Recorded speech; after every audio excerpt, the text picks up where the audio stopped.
go in, you dozy head, but I'm not paid danger money, you know. Aye, and I'm not paid to cook and serve. Ooh, we aren't half busy. What we could do with is an extra pair of hands. Kathy, Biff brought when I left the house. Why don't you ask him to come and help out for an hour? Marlon, we'll cope. Oh, you're a glutton for punishment, you aren't you? Biff won't mind lending hand. Really, we'll be fine. Ah, I get it. You two have had a row. No, well, just a little misunderstanding. All right, I'll go and talk to Biff. Haven't you forgotten something? Oh, no, I'll ask Rachel if she can take Alice to school for me. Is that wise? Surely you don't believe all the rubbish about the drugs? No, of course I don't. Rachel's a sensible girl, but other folks have been pointing the finger. So? Well, while Rachel is still under suspicion, tongues might wag about you letting Rachel take Alice to school. Rachel's my friend, so if local gossips are having a go, all the more reason for me to show my trust in her. I'm not looking forward to seeing Miss Strickland. She spent all yesterday giving me the cold shoulder.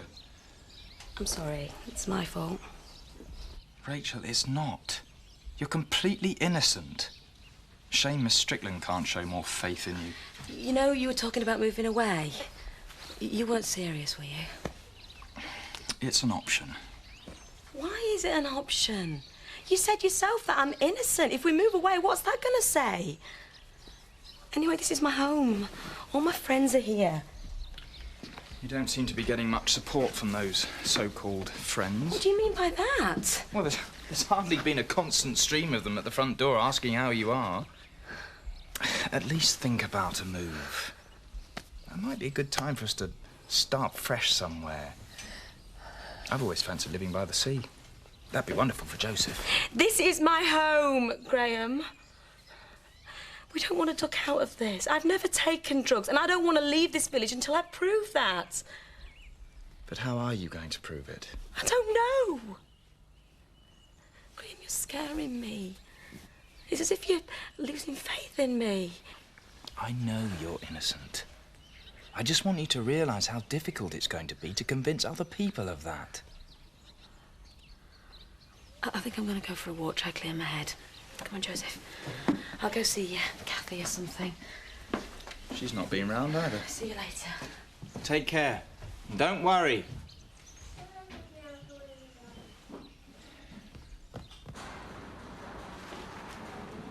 Hey up. Still with us then? Well, you know, hanging on. Got your bunch of grapes to go with your healthy new lifestyle. Is this where you say I told you so? Yeah, well, I did. You took no exercise, ate far too much fancy rubbish and spent the rest of your time getting totally stressed out with life. You were an accident waiting to happen. You're a right Job's comforter, you are. Thanks for coming. Al, it were a warning. Heed it. Well, it's all very well for you to preach. You don't have the responsibility of owning your own pub. Nobody gave me the chance. But you can't help getting stressed out. And I'm worrying about it now. Oh, Al. You're flaming useless. Just remember something. You're never going to hear a person on a deathbed saying that they wish you spent more hours at the office. Yeah, but it's my pub. And with Mandy away, there are just 2 young women responsible for the whole operation. That place is my pension, Terry. I can't afford for it to go wrong. Do you want me to give you an hand? Look out for everything. The last time that happened, I came back to a burnt-out pub. How long are you going to hold that against me? Oh, well, you got your security job anyway.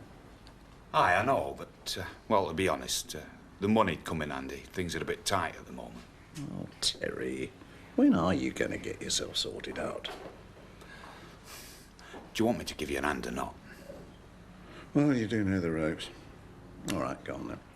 Oh, don't sound so enthusiastic. If there's one thing I do know, it's how to run a bar. Look, you just get yourself well, and I'll sort out these lasses. Yeah, but just remember one thing. Bernice is the manager now, not you. You know me, Al. Never want to rock the boat.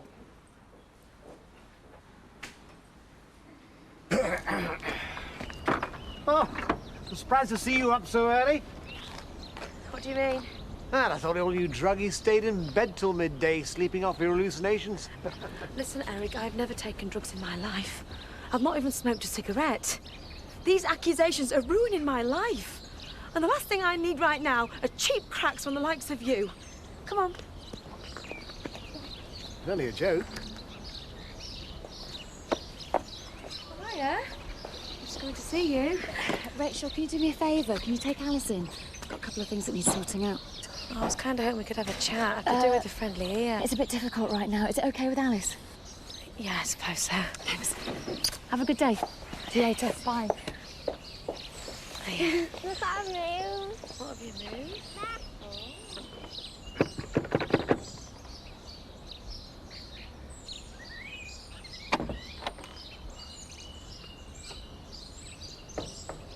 I'm sorry, Kathy, I'm not in the mood to talk about you and me or Chris. Actually, I came to see if you'd help out in the diner for an hour. Well, that's right, Kathy. You get your priorities right. Look, Biff, you're not the only one who's angry. I'm not particularly happy that you're so quick to believe Chris's version of things when you won't even listen to mine. So you deny you spent a night in a hotel with him? No, but absolutely nothing happened. I think this is all getting a bit ridiculous. Excuse me? Was I the one that went blabbing to her ex-husband about our love life, and obviously how dull you find it? Want to know what I really said? What's the point? The fact remains that you talked about our intimate secrets.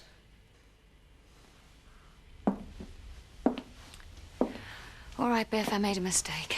I had one drink too many. I didn't realise what Chris was scheming. But I tell you one thing, what he told you is a load of rubbish. I was singing your praises. You know, how much I value the comfort and security of knowing you so well. Oh, you make me sound so excited. What's the point in trying to explain if you're not prepared to listen? Will you come and help out?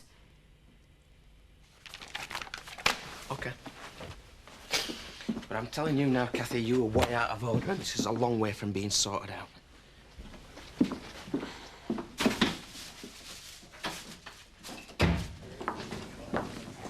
Just a mineral water, Tricia, when you're ready. How are you coping without Alan? I've been rushed off my feet. You ain't amped up 12 crates of mixers or changed the barrels. This is madness. We need more staff pronto. All right. When I get a minute, I'll sort something out. Sounds ever so reassuring. Look, Tricia, it's all hands to the pumps. And it is for your granddad's sake, so a little less whingy would be greatly appreciated. How about you giving us a hand? After all, you just wet Sundays.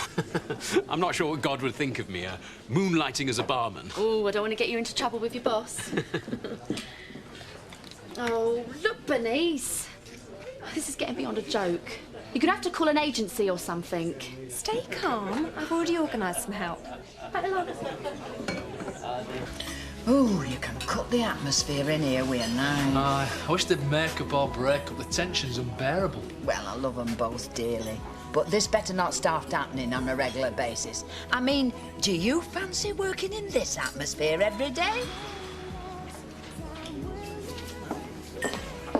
You know, if Chris could see us now, he'd be laughing his socks off. You obviously believed all that garbage he told you, so Chris is going to win. Why did you talk to him about us in the first place? It's none of his damn business. Listen, stupid, I spent hours telling Chris what a wonderful guy you are. Kathy, I'm trying to take an order.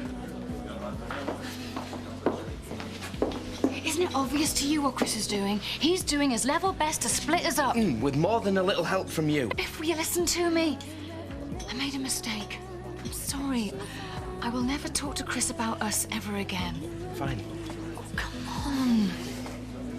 I really care for you.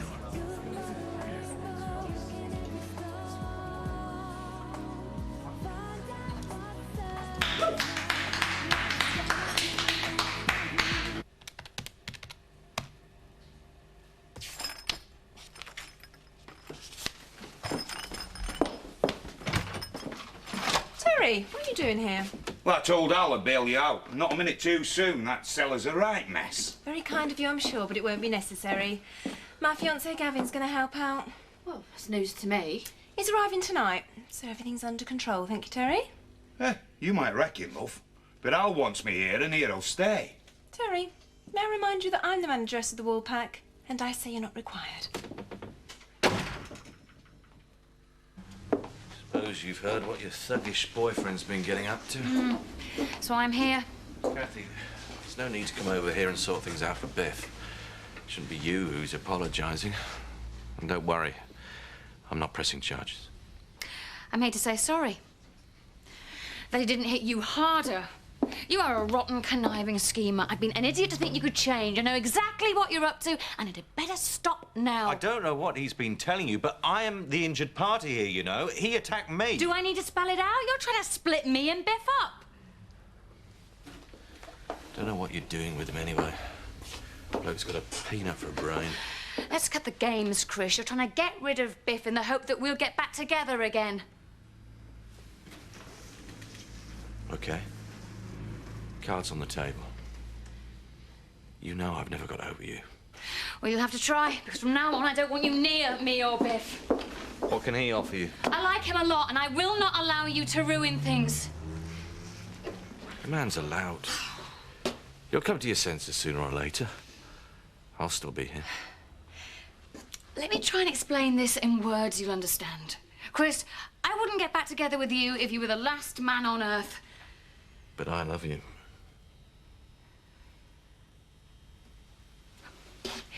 You don't know the meaning of the word.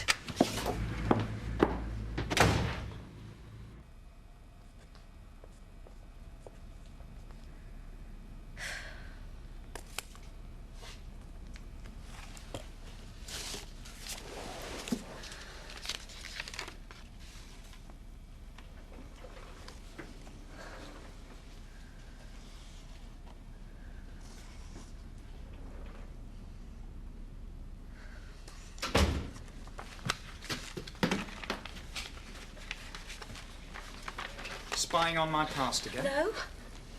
Those pictures are mine, and therefore none of your business. Graham, what's the big problem? I'm just looking at some pictures of your wife. I mean, it's not as if you've got anything to hide, is it? Don't you start. That's what Rebecca's parents said to me at the inquest. Why had she gone downhill so quickly? Why hadn't the antidepressants helped? What was I hiding? Look, I've obviously hit a raw nerve. Let's just forget it. Her family turned against me. Is that what you're going to do? Graham, where's all this coming from? I can see it in your eyes. You're just like all the others.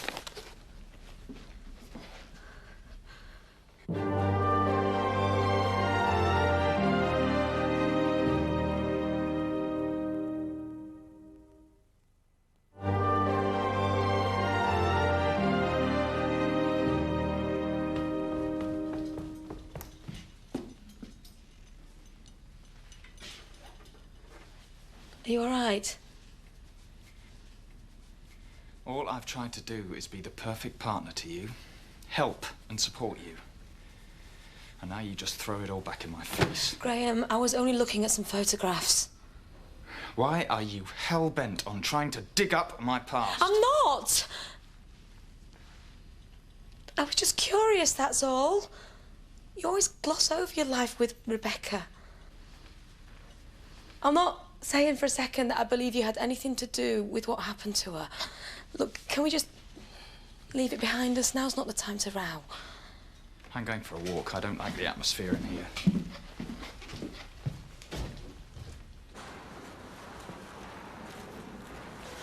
Hello, Alan. How are you feeling? Bored out of my head. It's lovely of you to come.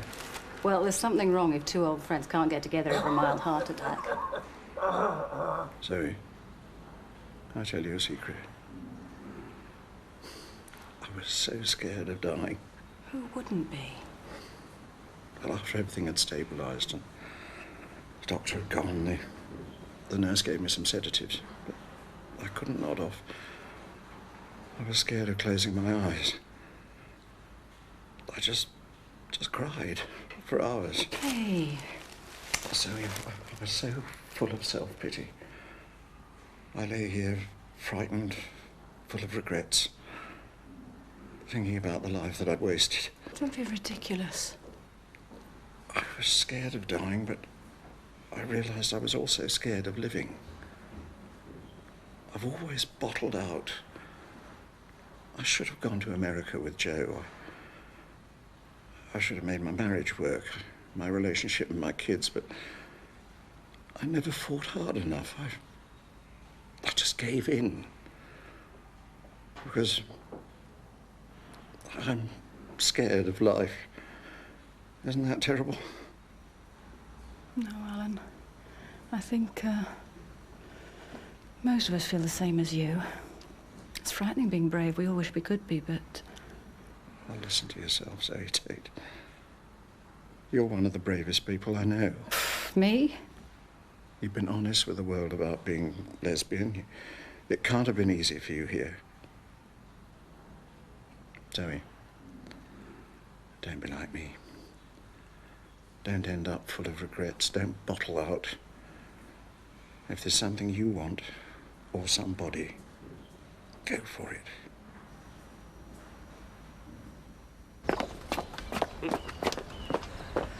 Ta-da! What do you think? Oh, Scott, very nice indeed. They must think an awful lot of you. Lads your age don't normally get given a car like that. I do the business for them, don't I? What do you think, Ellie? It's a car. Oh, are we just a little bit jealous? Oh, give me a break. Come on, take us for a ride then. Step inside.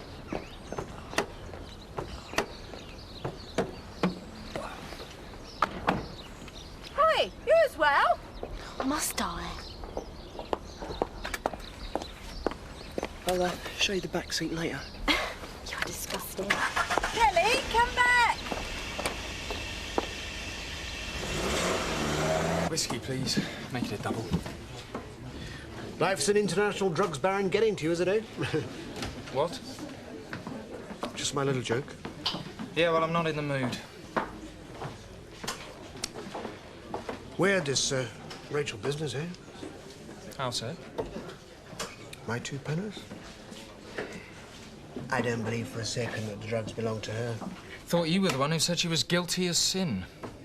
Well, perhaps I was a little too hasty in my judgment, eh? I should have realized that Rachel's far too straight. Doesn't even like cigarette smoking. So what's your point? Well, I mean, Dr. Watson, that somebody planted the drugs on her. I heard do a thing like that. Well, we've thought long and hard about this. Obviously someone who bears her a grudge for some reason. Thanks. Or, someone who wants to get her sacked. Like who? Someone who doesn't want her to work at the school anymore, for whatever reason. It's just probably some childish practical joke. Childish? I'm not so sure. I think someone's really trying to make life difficult for you, Rachel. Yeah, but you don't know what you're talking about. Like another? I've got to go.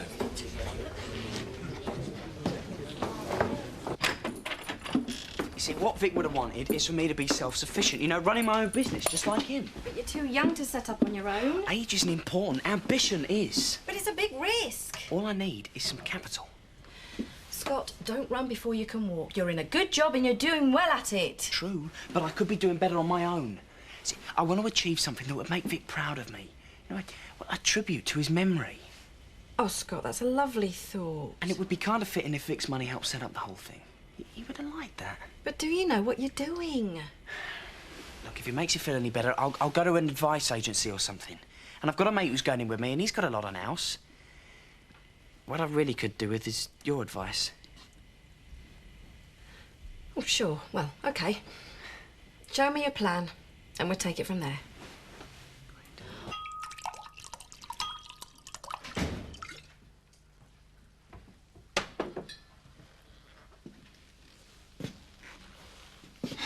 Look, I'm sorry. I shouldn't have flown off the handle at you. You touched a raw nerve. But it's also made me realise that it's high time I started to cope with my past. It must have been awful when your wife died. If someone takes their own life, you must want to blame yourself. And I do. Was there something more I could have done to help Rebecca? Something I could have said that might have just pulled her back from the brink? Have you ever had counselling? Rachel, it all happened over 3 years ago. There's a lot of water gone under the bridge. Obviously not for you. You could really use some expert advice. Really, there's no need. I'm sure I can get over it. With your help.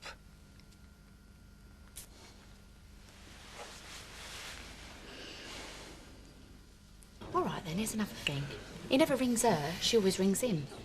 So she could be talking to the speaking clock for all we know. But he's coming here tonight. We'll see. Kathy came round to read me the riot act. Well, I'm not surprised. You know, the harder I try, the more I seem to scare her away. Excuse me a minute. Hi. Look, I just wanted to say sorry. What for? Well, for whatever I said the other night. Just please forget it. I already have. Oh, only I was a little drunk. A little? Okay, a lot. So is Maggie not with you then? She's working. Oh, so where's your fiancé got to then, Bernice? Oh, I forgot to tell you. Gavin can't make it tonight. He's been held up on the rig. Is that right? I rang him. He said the weather was horrendous. Oh, good job I'm here then. Great. 2 barrels need changing. What did I tell you? I'm gonna go. I'm suddenly not in the mood for socialising. Great. Leave me by myself, why don't you? You'll cope. You're a big boy.